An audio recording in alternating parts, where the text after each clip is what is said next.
Hi there, welcome back to JD Answers. Today I'll be comparing three rear view mirror dash cams. I have the Urvalax UR11XC, 2Guard CE80B, and the Pormito PR996K. And today I'll be going over what they have in common, what they don't have in common, and what stands out.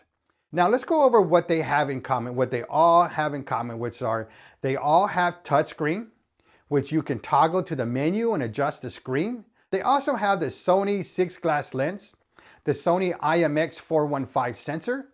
They all have WDR technology, which is wide dynamic range, which pretty much what that does, it balances all the low light and bright light, and it puts it all together so it has a good video footage for you. They all have nighttime vision, and the front camera is a 170 degrees wide angle lens, which pretty much covers almost 4 lanes. Now they all have a GPS module, which means it'll give you the GPS direction and speed. And the maximum SD card you could use is 128 gigabyte. Now most of these, I'll give you a 32 gigabyte micro SD card. My recommendation is to use that as a starter until you could go ahead and purchase a 128 gigabyte micro SD card, and make sure it's a U3 class 10. Now what this does is it gives you more space to record all your driving footage, because when you start getting into your GSensor, it starts taking up space, but we'll get to that later. All right, now they also have loop recording, which pretty much deletes the oldest recording and record a new video. That way you don't have to format anything. It does it all for you. Now for the Urvalax, you could set this to 1 minute, 2 minute, or 3 minute. For the 2Guard and the Pormito, you could actually set this settings to 1 minute, 3 minute, or 5 minutes. I prefer the 5 minute because think about this. If you're researching a 15-minute time span, with the Urvalax, you're going to have 5 3-minute videos, whereas the 2Guard and the Pormito, you're only going to have 3 5-minute videos. But this is not a deal breaker. This is just something I prefer. You're rarely going to go back and go see your driving footage. Now, but if you need more information on loop recording, I'll put a link on the top right for you, because there's a lot of information that you need to know about loop recording. Because what happens is loop recording and GSensor go hand in hand together. But since we talked about GSensor, now let's go over GSensor. Now with GSensor and all of these, you can set this to low, medium, or high. Now what GSensor does, it automatically detects a collision or a shake, and it'll lock that current video and would not be overridden by loop recording. Now when it refers to as a shake is hard braking, potholes, or speed bumps. Now depending on what you set your GSensor will increase your lock files. Now all these lock files will not be overridden by loop recording. So which means all these lock files are taking up space in your micro SD card. That's why I was telling you, you need to get the 128 gigabyte, the maximum that you could get for your dash cam. That way you have room for your loop recording, because if it takes up too much space, well, you're only going to have maybe 20 minutes of loop recording. But there's a lot of information that you need to know about GSensor. And for that, I'll put a link in the top right for you so you could get all the information you need for GSensor. Now next we have emergency lock file. Okay, now what emergency lock file is, if you see an incident happen in front of you, such as an accident happen in front of you, or a car gets hit and the driver drives away, you have the information in front of you because you have the dash cam. And all you got to do is hit the lock function, and this file will not be overridden. So that way you have information for the other drivers. Now, for the Urvalax, all you got to do is press the lock icon on the screen. Now for the 2Guard, you also have to press the lock icon on the screen. But for the 2Guard, you could also have a voice command. Lock the video. Okay. And it will lock that video and would not be overridden. You don't have to touch anything. For the Pormito, you also have to press the lock icon on the screen. So those are some different features of the lock in the file, and pretty much the 2Guard is a little bit more convenient for that by just saying lock that file. But you're rarely going to be doing that. It's just an option that you have. That way you could keep your hands on the steering wheel. But if you have a passenger, they could do all that for you.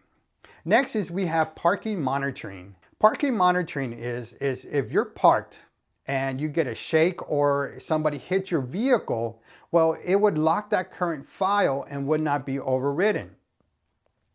But to take full advantage of your parking monitoring, you need to manually set your GSensor to high to get all the movements. The camera will turn on and take a 30-second video. However, the dash cam needs power to turn on the parking monitoring. So when you turn your car off, well, your dash cam is off. But it has a small memory, not all of them do. And it will turn on maybe once, maybe if you're lucky twice, because it constantly needs power. In order to take full advantage of this, you need a Hardwire kit. And if you need more information on Hardwire kit and how to install them, I'll put a link on the top right for you. But when you set your GSensor to high, when you're done, you need to set that back down to low or medium, whatever you have your settings on. Now, this is pretty much used if you're at a parking garage and you're on a flight and you come back 2 or 3 days later, or a friend's house and you leave your car for a couple of days. This is pretty much what you use that for. Now, this is a good feature, but again, you need a Hardwire kit. Now, what is a Hardwire kit? Now, the vehicle Hardwire kit connects to your battery or fuse box for power, which can uninterruptedly supply power to the dash cam for 24 hours. It could even supply power when your dash cam is turned off. If the voltage of your car drops to 11.6 volts, the regulator will cut the power, which leaves you enough power to start your car. So in other words, it's not going to kill your battery. Now, it says up to 24 hours. It will stay on as long as needed until it drops to 11.6. So if your car is parked for 2 or 3 days, well, eventually it's going to stop recording because it doesn't want to drain your battery. That is the safety feature of a Hardwire kit. Now, the Relax and the Permito has its own Hardwire kit, and I'll put links in the bottom for that. Now, for the 2-guard, all you need is a mini USB Hardwire kit. And for all these, I'll put links in the description down below. Okay, let's go over some of the features they have in common, but are kind of different in a little way. The 2-guard and the Permito are strictly a strap around your rear view mirror and it mounts on there. For the Relax, you have an option to mount the dash cam in place of your rear view mirror. So you could take your rear view mirror out, put it to the side, buy this mounting kit and put it on your vehicle. I chose to buy the mounting kit and it works great. And I don't have to mess with any straps or any movement. It stays there automatically. So that's what I got, but the choice is up to you. Now for the Relax, you could strap or mount the dash cam. Now for the Relax, the reverse grid lines can extend outward, inward, up or down. You could change all that up in the Relax. For the 2-guard, you got 4 settings on the grid lines where you could change it, which is pretty much moving it up or down. That's 2 of the features that they give you. All right, all these have a mirror or flip function. For the Relax, on the front dash cam, you could mirror the front if needed, depending on how you install it. Now for the rear camera, you could mirror what's in the back. So whatever, again, is on your right side is on your right side. But if you mirror it, you'll be on the left side. Again, it depends on how you install it. It also has a rear flip. So if you install your dash cam, and the only way you could do it is upside down, well, that's where all these functions come in play, where you could mirror it or you could flip the image. So all this is great when you're when you're limited on where you can install your dash cam. Now for the 2-guard, you could only mirror the rear function. Now for the Permito, you could flip the image or you could mirror the image on the rear only. The Relax is the only one where you could mirror the front dash cam. All right, another feature these dash cams have, well actually 2 of them, only Relax and 2-guard, is you could do voice commands, which is say show front camera, show rear camera. But the 2-guard has more options that you could do. For example, lock the file. So those are some commands, but you got to speak clearly on these, you know, especially when you're driving and you just, hey, lock the file, you got to speak clearly. And depending on it, the radio's on and so forth. So it's great with the voice activation. They come in handy, but sometimes you got to work with it. Not all the time, just sometimes. And again, if the radio's on, you got to lower it. Also, what happens is that when you're having conversations, the dash cam would think you said something, and for example, oh, start locking the file, and you'll see it, and you just laugh like, it thinks I said lock the file. But again, you got to speak clearly on those. Now, another cool feature they have is speed alarm. So what this speed alarm does is you could set this at a certain miles per hour. For example, if you don't want to speed, or you have drivers that you have for you, and what you do is you set this where they don't speed over a certain limits. For example, if you want to set this to 60 miles per hour or 65 or 70, you could set one of those. Now, if they start driving above that, there'll be an alarm that comes out, and it'll let you know that you're driving over the set speed. It's pretty neat, but sometimes it will get annoying on you.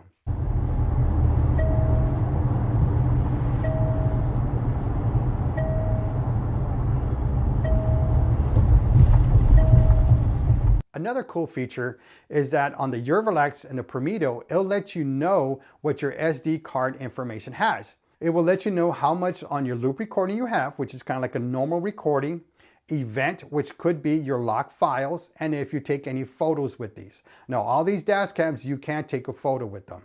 Now, the 2Guard has a cool feature. It's called a license plate stamp, which you could put the name of your license plate or the name of the driver or whatever you want on the actual driving footage, and it'll be on your dash cam as well, and you could see that. Now, this is good again if you have like a fleet of drivers or just certain drivers and you want to know exactly who's driving when you're reviewing the footage, and it'll let you know on there. Because remember, these dash cams are not facing you and not facing the driver, so you don't know. So you could actually put the driver's name on there. Now, this is pretty neat and it's very simple to do because all these have touchscreens. Another cool feature 2Guard has that the others don't is that you could adjust the exposure, and you could also adjust the speed collaboration, and you could sync it to your GPS. For example, if your speedometer is reading 60 miles per hour, but your dash cam is reading 61 miles per hour, well, you could adjust that to where they're both synced. It's rare that you would have to do this. I've never done that, but it's just a feature that the 2Guard has. So I think that's pretty neat to have. Now, we got over the unboxing, we went over some specifications and some features it has. Now what I'm going to do is go ahead and show you some driving footage.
What you think about that driving footage? I got the daytime, I got the nighttime, I even got through a car wash just so you can see the colors of the 1296 by 1080p resolution. I hope this footage was helpful.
Alright, so what did you think?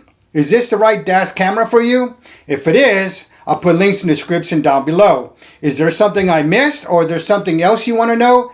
Put it in the comment section down below and I'll get back to you. And if this video was helpful for you, give me that thumbs up. I appreciate that from you. And as always, don't forget to hit that subscribe button and select all notifications for all upcoming videos so I can show you more dash cams and what they could do. Thank you for watching, and don't forget to subscribe.